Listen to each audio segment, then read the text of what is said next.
quick.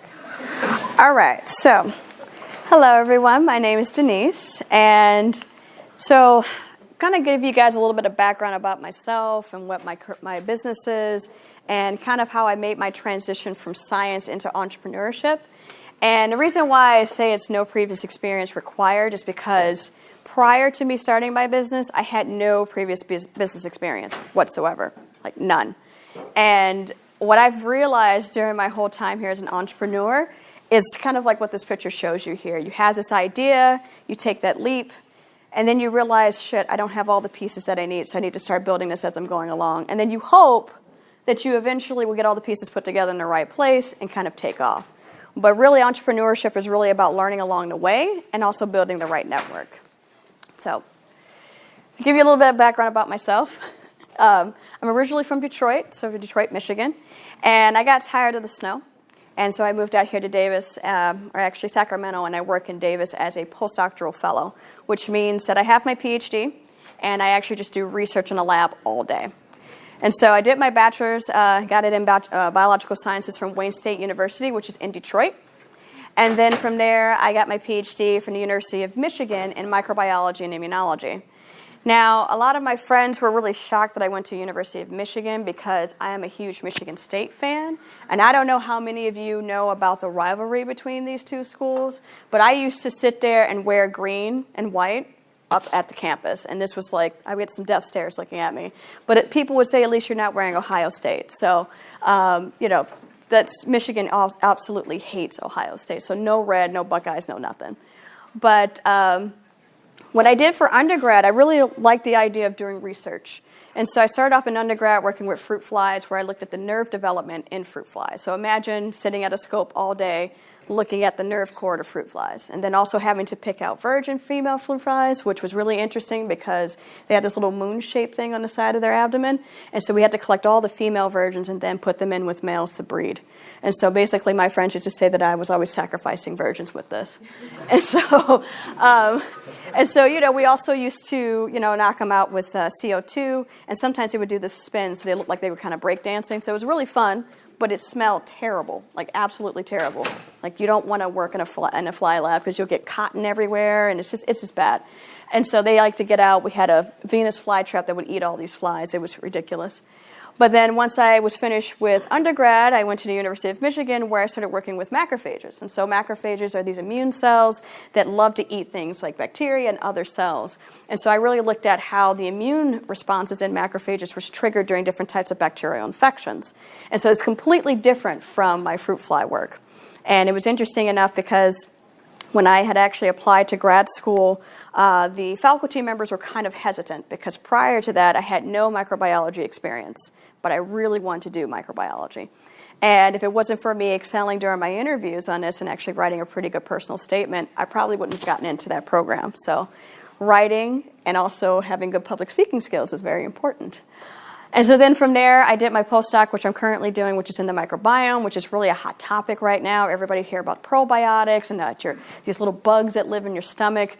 And so really what I'm looking at right now is how diet and some certain types of bacterial infections can actually affect the friendly bacteria, the bacteria that live in our gut that protect us from pathogens that also help in digestion and metabolism.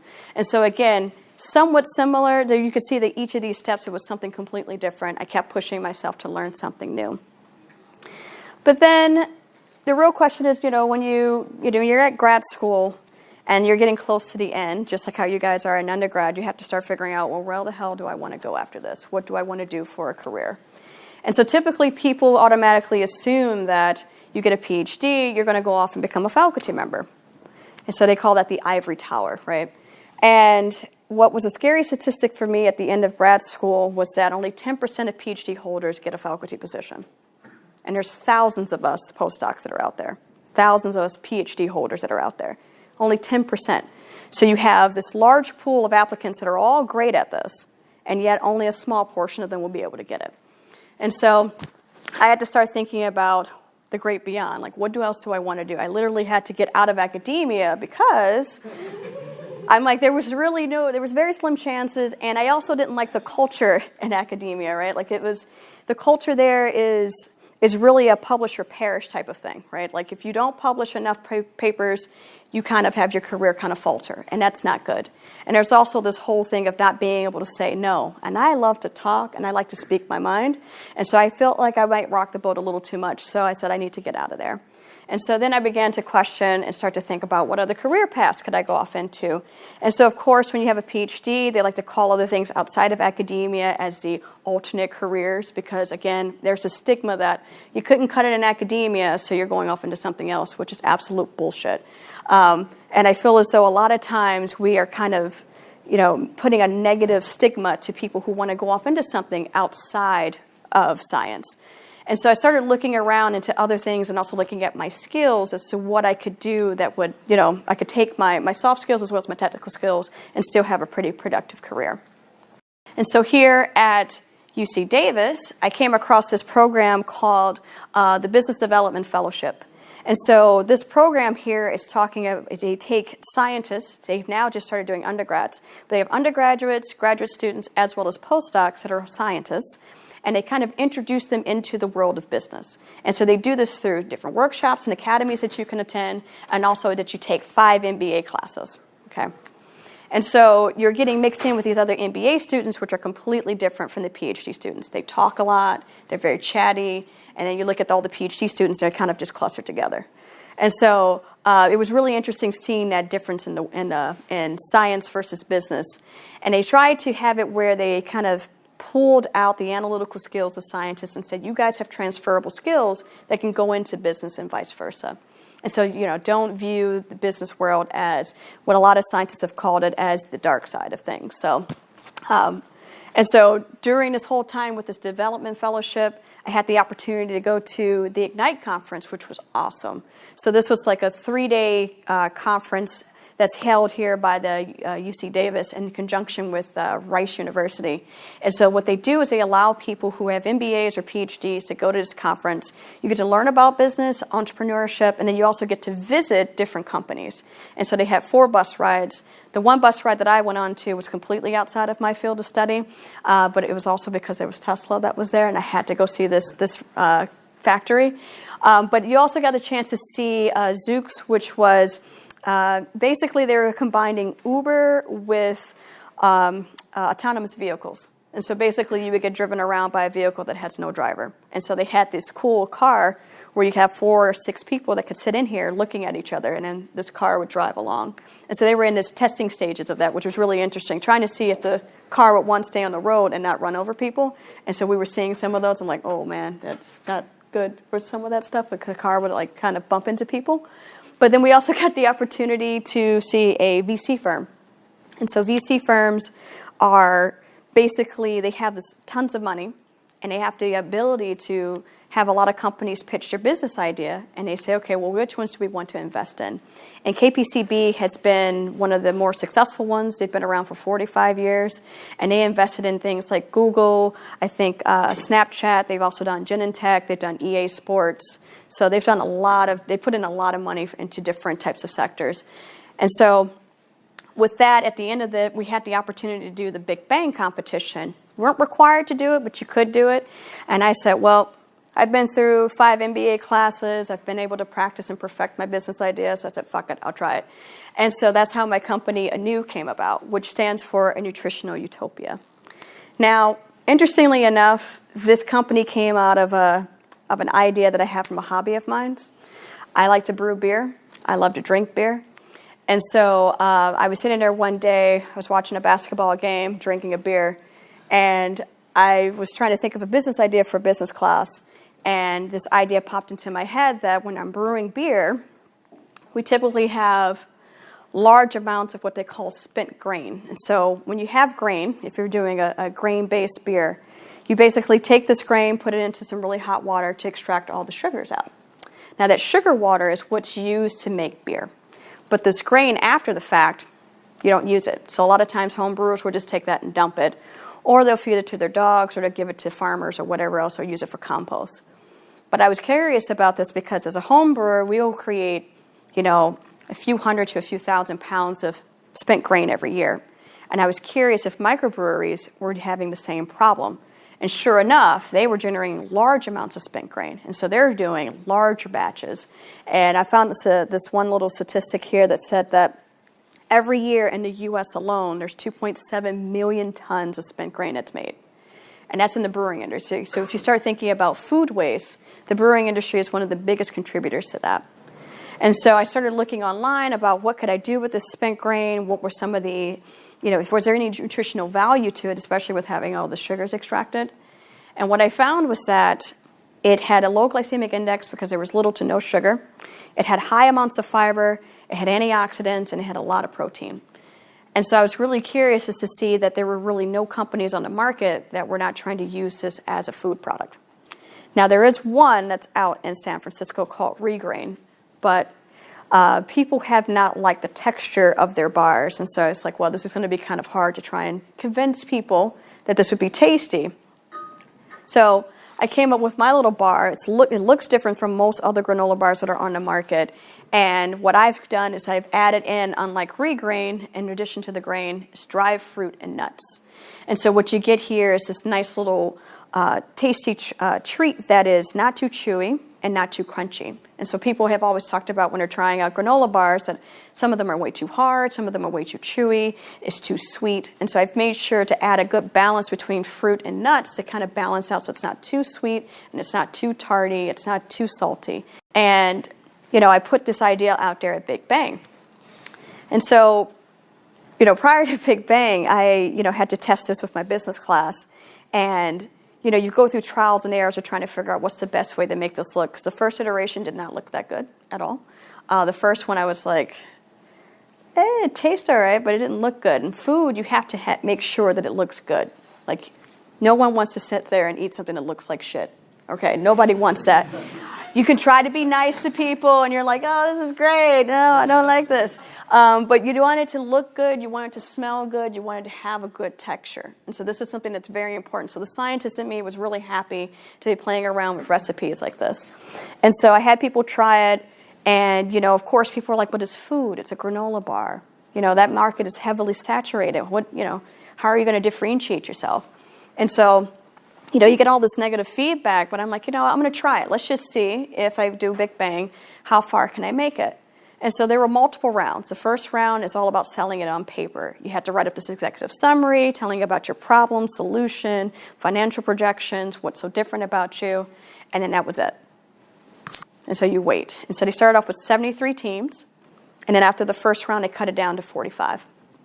And so the second round, I got the email saying, congratulations, you advanced. I was like, holy shit, okay. So then the next round comes up, and you now have to create a 2-minute video explaining your product.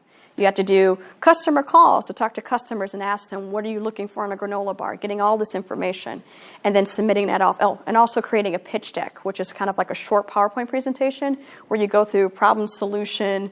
You also talk about your financial projections, how are you differentiating yourself, what's your go-to-market strategy, all that stuff. Send it off. And then you wait. And then the next set of emails comes in, and they say, congratulations, you've advanced. And now they've cut it down to 15. And so then, at this point, you have to pitch it. And so I brought in my little snack treats to kind of win over the judges, because it was like early in the morning. It's like, oh, this is a perfect morning snack. I brought it in, passed it around, and I did my pitch. And so then from there, they took the top 5, and that's where I made it as a finalist. Now, I was the only food product in the top 5. The others were a parking app. Others were about new materials to use for building. One was about... and 2 of them were about health, okay? And so health is really usually the bigger ones that win at Big Bang. And so we did this, and, Big Bang is huge. I mean, they have tons of people there, and I baked all these little bars. I made about 350 of these little squares. So I was baking my ass off for the whole week. The thing is, I do this with my parents. So my poor parents were also helping me bake, and I'm like, I appreciate you guys fully. So they're in the kitchen with me. We're doing all this stuff. And then I took this little igloo up, set up my table, and I'm passing these things out. And so people at first were kind of hesitant, and I'm like, they're free. And then once you tell them that, this huge crowd comes over, and they're like, oh. And so they're taking like 2, 3 at a time. And I'm like, whoa, okay. And so, then you have that moment where you get to talk to the people ahead of time to kind of introduce yourself. And then the big night comes where you have to do your presentation. Now, for some of the different sectors that were there, they had 2 presentations. The food one I had to present at like 9 a.m. in the morning to some of the biggest names in the food industry here. And so basically you look at these 2 tables of judges, and most of them are guys, and there's only like 2 women that are on this panel. And, again, I come in with my snacks, and I'm like, trying to win over the judges. And I'm like smiling, hi, how you doing? And so I did my presentation. And I was also up there against other well-established companies, right? And they were kind of there as fillers, but there was like myself and 2 other companies that were competing for another award. And so we did that, and they told us who People's Choice was at the morning session, and it was me by a landslide. And so in the evening, I wouldn't find out who won that award until like 8, 9 o'clock at night. And so I had to go through the whole day, then do another presentation again at Big Bang. And so I did that, and we actually walked away with the most money of the night. So I didn't win first place, I didn't win second place, but I took People's Choice, I took all of the awards in the food section, and I walked away with the most money that night. So I walked away with $17,500 in one night. I'm like, what? And I had 3 big checks. Oh, it was bad. I was like so excited. They had these money glasses. I put those on, took a bunch of pictures. But it was interesting because people were like, oh, so how many competitions have you done this? I'm like, this is my first one. And people were like, it makes no sense, right? And so people were really shocked at how easy I was able to give my presentation and how concise my project was. And then also, too, they were shocked because I was a scientist. I wasn't an MBA student.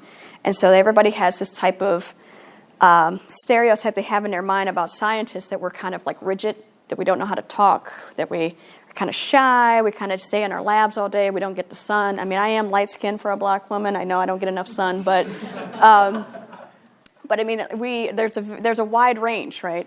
And so that was something else I think a lot of MBA students as well as the faculty were really shocked to see someone like me doing this type of stuff.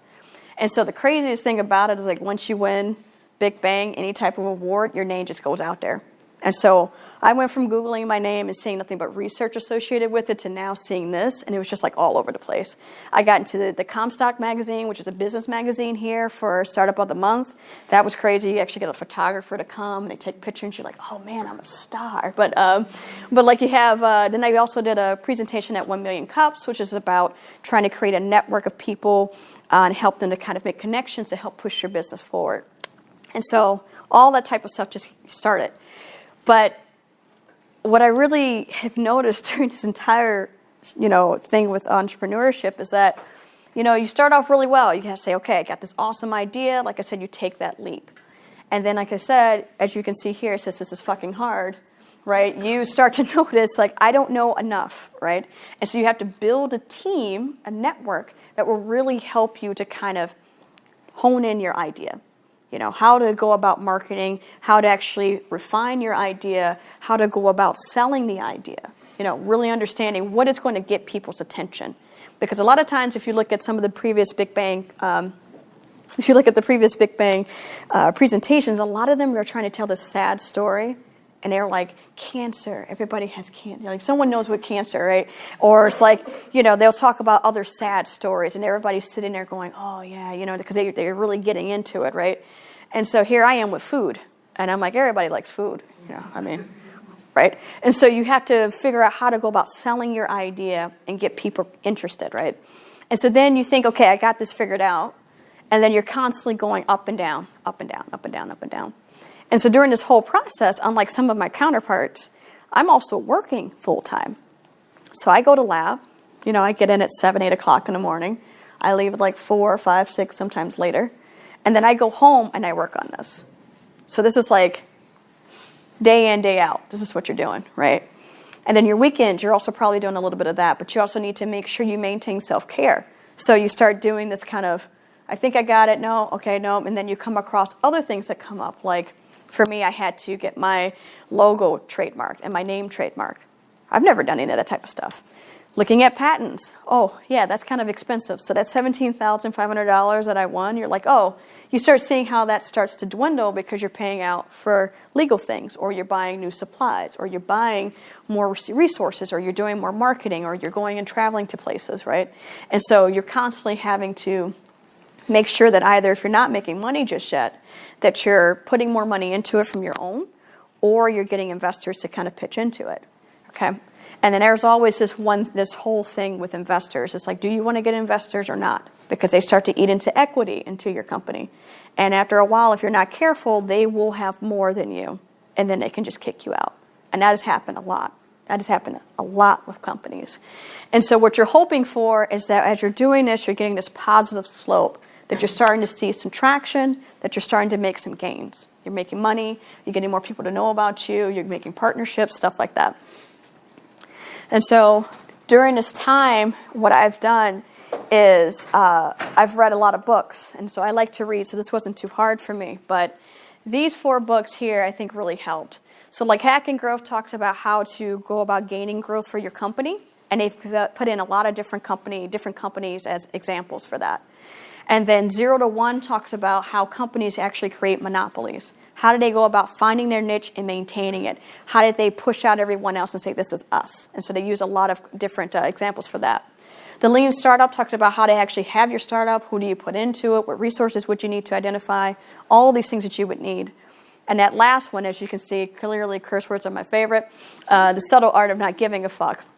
This is very important because not only are you going to be combating negative thoughts in your own head, because we all have that little monkey that's in there that's just like screwing up everything, but you're also going to have other people telling you, are you sure that that's a good idea?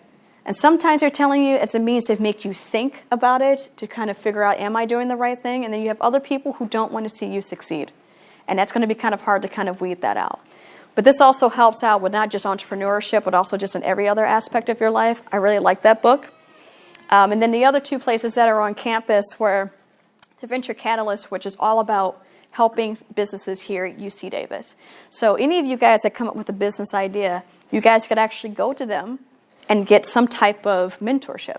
So they have mentors that they can put you into contact with, lawyers where you can get 6 months of free legal help, which is amazing. And then they also have helping you with how to generate your pitches and practice your pitches. They have incubator space. They have partnerships with different incubators in the area to help you guys have space for any type of business idea that you have. And then they also have a few other resources that are on there. It's like 10 to 12 things that they can help you with. And it's absolutely ridiculous. And it's all free. They don't take equity out of your company. You don't have to pay them. They're just here to help you. The only thing that they ask in return is that you say, if they have helped you in any way, that you say that somewhere every time that you're going out about your business. And then the Graduate School of Management, they constantly have all types of events, especially right now with Big Bang coming up. They have workshops that are going on throughout the quarter that you guys could attend and kind of learn more about how to go about starting a business, finding the right team, writing your executive summary, all of these things. And so with that, I'll open it up for questions, but you can contact me in various ways, by email, by LinkedIn, on Instagram. I'm willing to talk to you guys about anything. It doesn't have to be about business. It could be about science. It could be about anything. I'm always here to talk to people. So thank you for your time.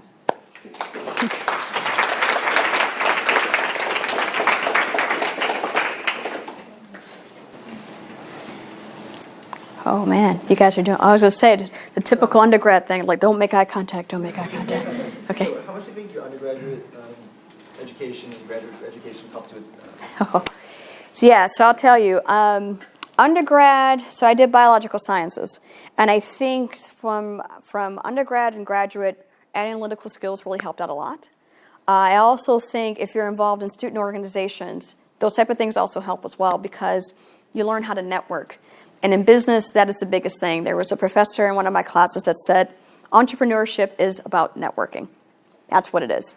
And so, of course, you want to have the right team that's supporting you, but then also just knowing who you can use, because you're like, I don't want to have to learn this one thing. Let me reach out to this person who can do this 10 times faster. And there's nothing wrong with that, right? And so I think in that regard, I would say my science background with understanding about how to pitch the nutritional benefits of it came from my science education from undergrad and grad school. And then a lot of the soft skills that I acquired during that time, I think really contributed with that. But I didn't take any business classes in undergrad. I didn't take any in graduate school. I only took the 5 through that program. And I felt that it was enough to get my feet into the door. So you just have to be confident with it, and maybe a little bit of arrogance with it to kind of get your way in there. Confidence will get you a long way in business, I will tell you that. So, yes? Can you talk a little bit more about what you're researching at UC Davis? Oh, yeah. So here, so as a scientist, I have always tried to find things that were related to bacteria, because to me, something that is small that you really can't see unless you look under a microscope and it can actually take you out was always very interesting to me.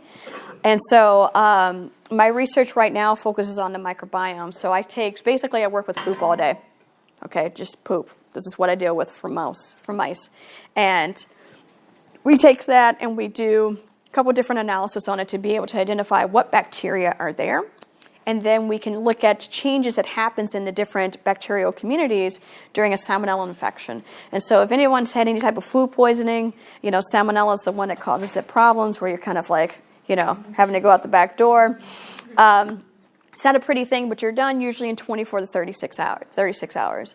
And so I'm focusing on what is salmonella doing to the environment that's making it where it can actually live there. Because typically when you think about it, salmonella is just one bug. Of course, it multiplies. But it's going into a community that is well established. So it's like me coming in here and trying to establish myself in here. And so basically what you guys are going to be here is like the microbiota, where you guys are all representing different types of bacteria. And you guys are actually creating a physical barrier, but also more of a chemical barrier as well to prevent me from coming in. And so I look at how diet, because we hear about this now, where if you're eating a Western diet where it's a bunch of hamburgers, a bunch of pizza, that can sometimes affect your microbiota. If you're on antibiotics, which I think all of us at one point in time in our lives have taken, that too can affect your microbiota. And so we're trying to understand how these lifestyle changes can not only affect the microbiota, but also how does that make you more susceptible to these different types of pathogens. And so that's what my postdoc work is on. So, yes. So you said that your priorities like studying the microbiome in mice. Mm-hmm. So are you planning on doing any research in actually? Yeah. So there's another postdoc in my lab that's doing that. She's looking at it in regards to antibiotic resistance type of bacteria, in particular with cancer patients. So she's doing that. I'm also looking at it currently in pigs. So interestingly enough, in the UK and also now here in the US, they're banning the use of antibiotics on pigs and on cattle. And because there's been a lot of backlash about what are the problems with that, and also with the rise of antibiotic-resistant bacteria. So they've now switched them over to giving them copper, high amounts of copper in their diet. Now you may say to yourself, it's a trace element, trace metal. That doesn't seem to be that bad. We need some copper in our diet, which is true. But the amounts that they're doing, typically for nutritional levels, you would need about 6 to 10 parts per million, and they're giving pigs about 100 to 250 parts per million. Now, the reason why they're doing that is because it had all the benefits that antibiotics had. It's an antimicrobial, it's antimicrobial, so you don't get infections. And then you also are fattening the pigs. Like they get really big on copper. And so all the benefits that you were getting with antibiotics, you're getting this with copper. Well, what my data has found is that copper drastically changes the microbiota, and it allows certain types of salmonella strains to really bloom. And so there was research that came out that said that in the UK they were noticing a lot of salmonella outbreaks occurring more and more each year, and that they were having a particular, not only were these salmonella strains resistant to copper, high levels of copper, but they also had acquired a certain virulence factor that made them, way more virulent in pigs. And so they were reaching large numbers in the colon of these pigs. And so my research is showing that it seems to be copper that had provided that niche for salmonella. And so we're starting to look into, people and scientists use mice as the model because you can't really go around testing stuff on humans. And you're like, hey, eat this and see what happens. And give me your poop afterwards. Thank you. And so that's basically what we're doing with these mice, right? And so, of course, there's all these rules and regulations that come in with doing any type of animal work. But, this is the best way that we can because our microbiotas are pretty similar. There are some differences, but the vast, if you look at the overall composition, it's very similar. And so it's a kind of a nice way to kind of assess what happens. You can also get germ-free mice, which have no bacteria. And you can actually give them microbiotas from various animals. So I'm kind of curious, how do you think we would be able to give a mouse a microbiota from, let's say, a pig or a human? How would you guys think we would do that? Who said eat it? Eat it? Yes. Yeah. So mice, they will typically eat their own feces, right? But what we do is usually we'll homogenize the poop and then gavage it, which basically means you kind of scruff the mouse so they're like this, and you have this needle that goes all the way down to their stomachs, and you pump their stomachs with feces from something else. Yeah, I love the faces that I'm getting on this. I hope you guys have eaten. But that's what we do. But that's what we do, right? And that's a way that it will make its way through the stomach, into the intestines, and kind of reside there. So that's a couple of different ways that we will go about studying that. So, yes. So you said after you won your competition, there's Yeah. like a lot of hype around Yes. your company. Yes. So how has it been now, like, as time has progressed, and how have you gotten like investors? Oh my God. So I've had a few people come to me about investing, and I think this is something that they don't really prepare you well for, is trying to figure out when investors come to you, who was there to really help you and who was there because they see that they're going to get a large return on investment, or ROI. And that is something that you really have to figure out and test yourself. And so if you're a really good judge of character, typically you can look at a person and go, no, I'm okay, thank you. And sometimes they'll come to you with a large sum of money, but they're also expecting a large chunk in your company. And, a lot of times you're just like, this is your baby. You don't want to give that up, right? And so there have been tons of people who have been asking me along the way, when am I going to get my bars onto the shelves? Because I have a large following that are now starting to ask, where are the bars? And you don't want to just put out crap. You still have to design packaging. You still have to make sure you have all the legal things in order. You have to make sure that you're meeting all the nutritional things that you're saying that you have in your bars. And then also having certain types of certifications, getting SKUs and all this type of stuff. And so you have to go through and figure out how are you going to do all that before you get that out to market. Because you don't want to rush out there, get your bars out there, and then something screws up, and then it's just the whole thing comes crashing down. And so it's been really interesting because a lot of people have invited me to come talk to people like you, and to also just kind of give my insights on what it's like to begin a business and how hard that is, but also just kind of getting into a whole new sector, which is food and ag, which I started off with fruit flies, and now I'm here talking about food businesses, right? And so, I feel as though don't be afraid to try new things. Even if you don't really know a lot, just if you find that it's interesting and you really enjoy doing it, test it out. You never know what comes out of it. So yeah. Yes. So in your journey with the new, how would you say that? How would you find like the sustainability aspect of your product? Oh yeah. How much do people care? Like, were there any negative? So people were really intrigued by it. So if people really like beer, they were like, "Wait, you've made this out of beer?" And they come walking over. And then if you tell, they're like, hold on, I can eat beer?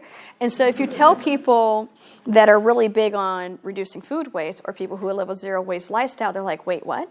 I'm actually contributing to reducing this on the planet? Oh, okay. So there was a lot of it. I mean, a lot of people really liked that. This is where you start to get into, well, what word do you want to use? You don't want to use recycled. You don't want to use, we took, because it makes it sound like you took it out of the trash. And they're like, I don't want to be eating trash, right? And so you have to figure out a way to really spin it, right? So the whole idea of repurpose, people really like that idea. But then some people said they didn't like it because it reminded them of like, oh, you're repurposing furniture, right? And so, you have to come up with different ways to kind of sell it to people. And that varies depending on who it is. But the whole idea of sustainability, people really like that idea. And then when I told them I was thinking about doing my packaging out of compostable packaging, they really liked that because they're like, oh, okay, so you're not going to be contributing a lot of plastic like some of these bar companies do, right? So that whole idea of reducing food waste, increasing food sustainability, and not contributing to it, people really like that idea. They really like that a lot. And I think right now there's a big movement for it. You see a lot of new companies that are coming out about how to reduce food waste, or taking food waste and converting it into edible products. And so there's a lot of push for that right now. And I think this is like the best time to start that type of company, honestly. So yeah. Yeah. Do you see yourself working full-time for your company in the near future? Oh, I would love to. I think it would be great. I think in the next couple of years or so, I might be able to. And so the biggest question people have asked me is, what's your exit strategy? And I'm like, honestly, I would love for this to get bought out. It would be awesome. Because a lot of times you have like companies like Mars that are looking for companies like this. And so if you gain a lot of traction, they'll come get you.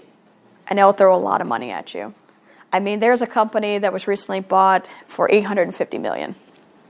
And that's food, not tech. A lot of people think, oh, software is where it's at. I'm like, food also is another place as well. Makeup lines is another one. I mean, there's tons of money that's being made in these different areas. But food is something else. The big giants will basically buy you out. And I mean, right now, I'm doing a postdoc, but I'm also in the job market right now. I am doing interviews at different consulting firms. And so I felt like this was a nice segue to kind of get into consulting, kind of get my feet wet more with business while getting the business going. And then 2 to 3 years, which is usually the time people stay at consulting firms before they bounce, by then I should have the company going by that time. And so we'll see. Who knows? Maybe I made enough traction by then, or maybe in 5 years, which is usually around a time when most companies are starting to get looked at, 5 years and beyond, and then get it bought out. My end goal is, if it does get bought out, I would love to start my own VC firm, and I would like to invest in different types of companies, especially for minorities, because a lot of times minority entrepreneurs are not, it's not that many of them. And I also would just like to kind of change the perception of VC firms, because they're usually seen as sharks, and you're scared shitless when you go and talk to them, because they're like, they have all the money, and you're like, here's my idea. So, but yeah, that's my goal. I'm hoping to. It'd be nice. Yes. In the beginning, where will the bars be available, and how are you planning on expanding? Yeah. So, I would like to initially start off small at like different types of boutique grocery stores. I feel as though that kind of goes more in line with what the whole idea of nutritional utopia. You're pushing nutrition while you're saying that this is kind of a specialty type of bar. I don't want to overprice it, because I feel as though that's going to kind of scare off a large market.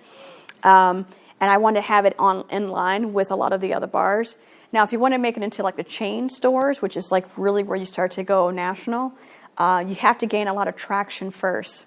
And then once you start to show that you're selling, then you can go to different distributors that could say, hey, or different grocery chains and say, I would like to, put my bars onto your shelves.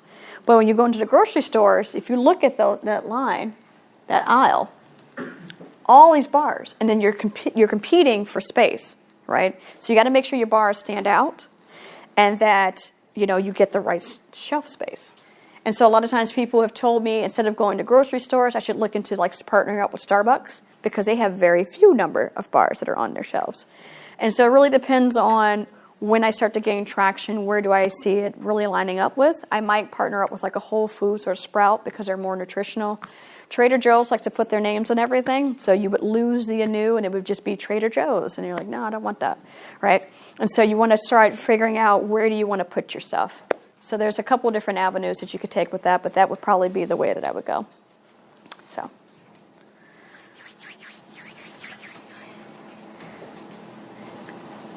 Wow, you guys got some easy questions. I'm surprised you guys didn't go for like some other crazy stuff. Or you guys can ask me anything. It doesn't have to be business related. So I guess it's pretty typical for like new businesses to, I guess, not make a profit for a few years. Uh-huh. So when would you say it's like time to, I guess, cut and run? Cut and run, yeah. So I would say, with food, typically, if you're able to keep your costs down, you usually can make a small profit, and then as you're growing, you should be able to see that. With tech, you're usually trying to get a lot of investor money, and then you're burning through that until you actually get like partnerships with other bigger companies. I would say if you're starting to get to a point where your paycheck can't help you, when you're like, I'm putting more of my paycheck into this and I can't sustain my burn rate, then you probably should consider giving it up. But a lot of times when that happens, you have to sometimes, find the right mentor that can help you reassess what the hell you're doing. Because you could be bleeding money in a way that you didn't even really think about it. And then you're like, oh, okay, if I change this, that can help me change. And this is why mentoring and networking is very important for that. But I would say if you're starting to get to a point where you're like, this is not working for me, it may not even be a financial thing. It could just be time. You're like, I have a bunch of other stuff that's going on. Like for me personally, this past year, while I was doing Anew, my dad was diagnosed with cancer, okay? And he had to go through chemo. So not only was I pushing a research project through, dealing with my own chronic nerve pain, but my dad was going through chemo and I was trying to do a business. And so there were some points where I thought about it and I thought, do I really want to continue doing this? And my dad found joy in helping me with this, and that helped him through chemo. So I think it really comes down to finances, your mental health, your physical health, and just what time do you have available for that. That's what I would say. So it's not always financial that will kill a business. So don't be afraid to pull on help either. That's the other thing. Sometimes having a good team where you can kind of step back and they can take over for you for a little bit is really nice without them having to cut you out. So make sure you pick the right people. So, yes? Where did you get help and how did you get help? Like you put out some examples with like venture capitalists, Yes. analysts, and Yes. MBA people here. But did you have any other resources? Yeah, so my other resources came from when I did my MBA classes. There were faculty that were there that have gone through this whole thing. They've started businesses. They've been on the VC side. They kind of can give you some insight of what to expect, what you're doing wrong, what you need to look at, and they have been a great help with in that regard. So it's been the mentors that I've had through my MBA classes, and then also the Small Business Development Committee that's here in Sacramento. They're all about helping small businesses. And so they also send that information over. They also, again, are no equity, free. They help you with getting you in contact with people for what you need. And so they are really great about that type of stuff. And again, the only thing they ask for in return is that you say that they have helped you along the way. And so they'll get you connected to people who have done, consumer packaged goods or have developed tech companies who have done financial type of things, all kinds of things, and they'll help you with that. So those have been my biggest sources of support in addition to my parents and friends. So, yeah.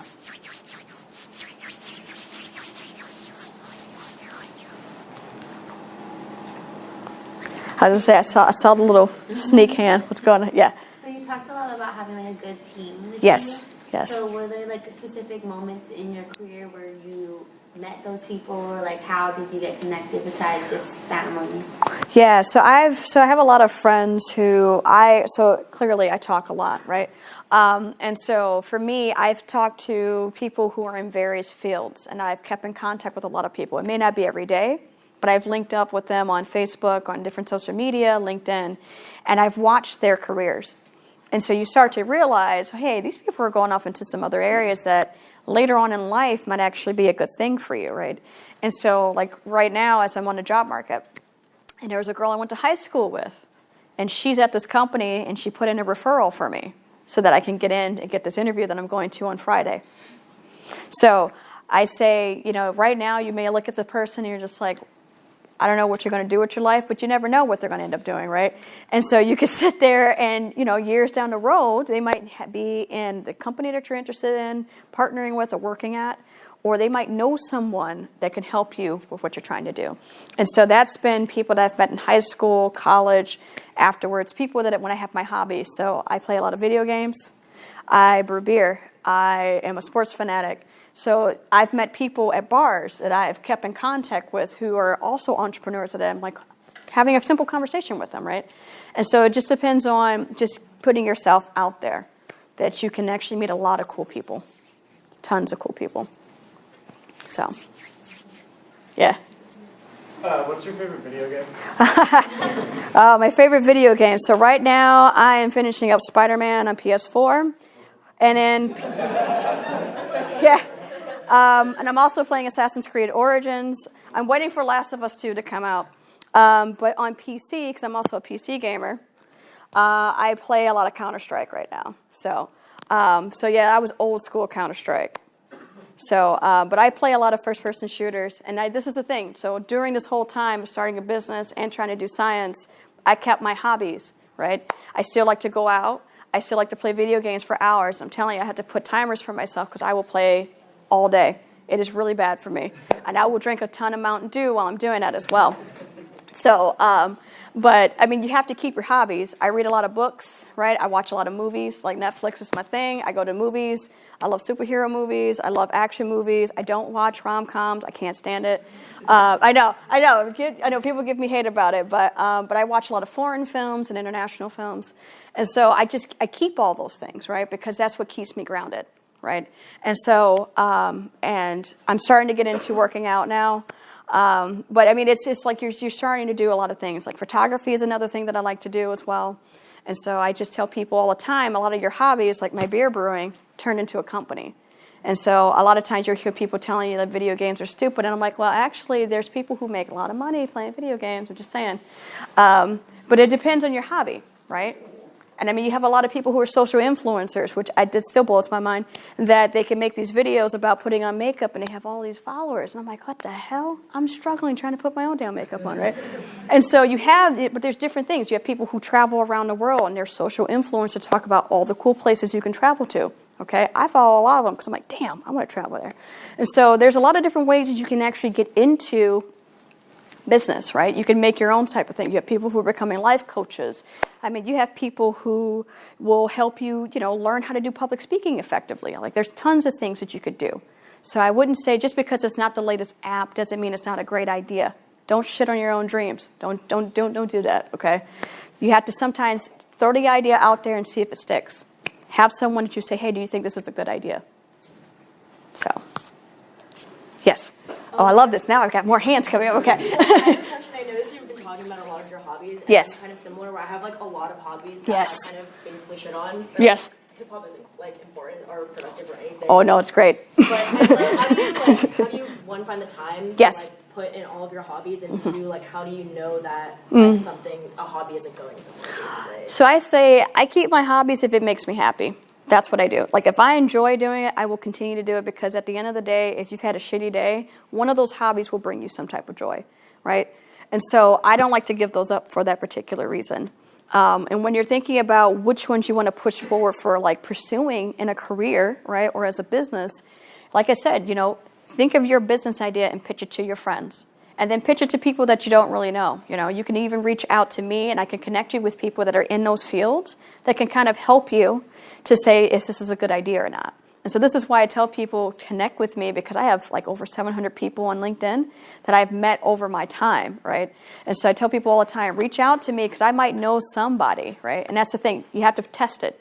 And that's why they tell you to do market research for your business ideas because you got to see, are there customers who would be willing to buy it and what would it cost for you to make it? Once you get those answers, then you have to say to yourself, do I really want to pursue this? So I say don't shit on your hobbies. Hobbies make you happy. That's what I say. Money does too, but sounds like a greed type of thing. But go ahead. If you want to reach out to you, is there a preferred email? I would say whichever way you can remember, honestly.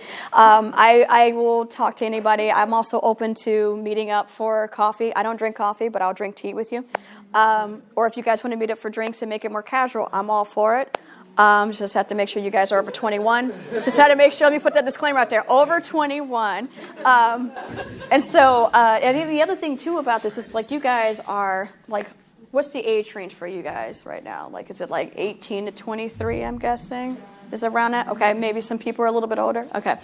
So for me, I just started this last year, and I was 30 going on 31. Okay. And they always tell you, age, you have people who will say, maybe I'm too old to do this. No. Maybe I'm too young because I don't know enough. No. Don't let age be a factor in that. Pursue it. Really pursue it. I think it was really interesting because when people see me, they're like, you're in your 30s? That doesn't make any sense. You don't act like it. I'm like, no, not all 30-year-olds are old, okay? None of it, we're not 1 foot in the ground, ready to kick over the bucket, right? But and that's the thing. I have broken a lot of stereotypes. I'm a black woman, right? So people look at me and they go, wait, you play video games, you like sports, what's up with you, right? And so now I also drink beer. I also like hard liquor. These are things that I'm breaking a lot of stereotypes here, right? And then also, too, the whole idea of black women are seen as aggressive, right? And so people are really taken aback by that, right? Or being a scientist, people are like, you're very chatty. Yes, I chat a lot. But these are things that you're breaking down, right? And I mean, at a certain point, at first, when I was younger, I did care a little bit. But then after a while, I just said, fuck it. You know what? This is who I am. So if you don't like me, then we don't have to associate, right? And then a lot of times people will get drawn to that type of confidence that you have because they're like, well, wait, what did you do different? It's like, I just stopped giving a fuck. That's what I did, right? And so I mean, that's really, but that comes with time, right? Like you guys are still at that age where you're like trying to figure yourself out. You don't know what the hell you want. You may like one thing and the next time you're like, I don't really like that anymore. But it takes time. So you have to get comfortable with yourself.